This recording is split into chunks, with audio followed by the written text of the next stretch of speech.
Wondering why you miss and still love the toxic parent that you broke away from? Let's talk about this inner conflict in today's video.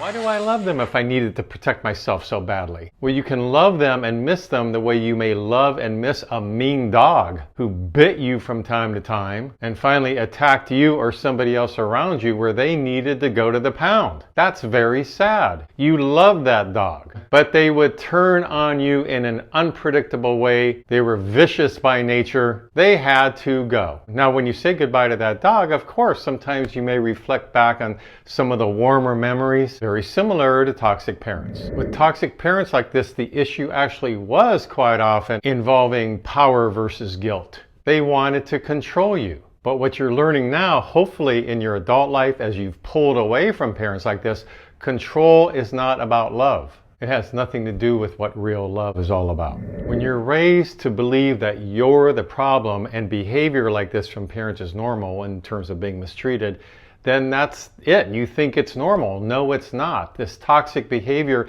has been normalized for you. Maybe now you have a trauma bond in your mind that that's what love is. And that's something you're going to need to work through in therapy because this is common. People associate being mistreated, being beaten, being yelled at, being treated like a doormat, etc. with being loved. No, that's not what love is. So yes, there can be an inner conflict about a parent that mistreated us. We finally break free, right?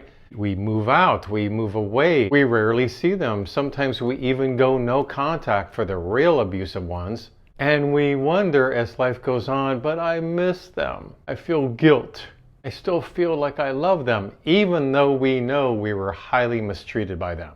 So number one, just know that this is normal. You needed to break up. Yes, they gave birth to you. And for that, maybe you're thankful. They put a roof over your head. They gave you 3 square meals a day. You even have some good memories sometimes about a few birthdays or maybe a holiday and like, wow, that was a lot of fun. But because you have these memories which cause you sometimes to wonder if I did the right thing, did I pull too far away, does not mean you did not do the right thing in fact pulling yourself out of their life. And of course this can be, as I've mentioned, just healthy boundaries, keeping our distance, very little contact or no contact at all. Adult children in these situations sometimes think they shouldn't have these feelings. I should always be full of rage or strong discomfort and not have any warm fuzzy feelings about these people who mistreated me. But we're not built that way. We're allowed to have ambivalence. We can hold 2 feelings at once and still choose to do the best thing that's in our best interest. Behaviorally, I posted this on my community page recently, and it speaks volumes to what I'm talking about in this video. Because if as a child you were a victim of some sort of physical, sexual, mental, verbal, emotional abuse, or abandoned, or scapegoated, or neglected, or demeaned, or taught that you were trash or you're a doormat by a parent who, for whatever reason, the reason doesn't really matter, were so focused on their own needs that they were willing to make you be a sacrificial lamb of some sort,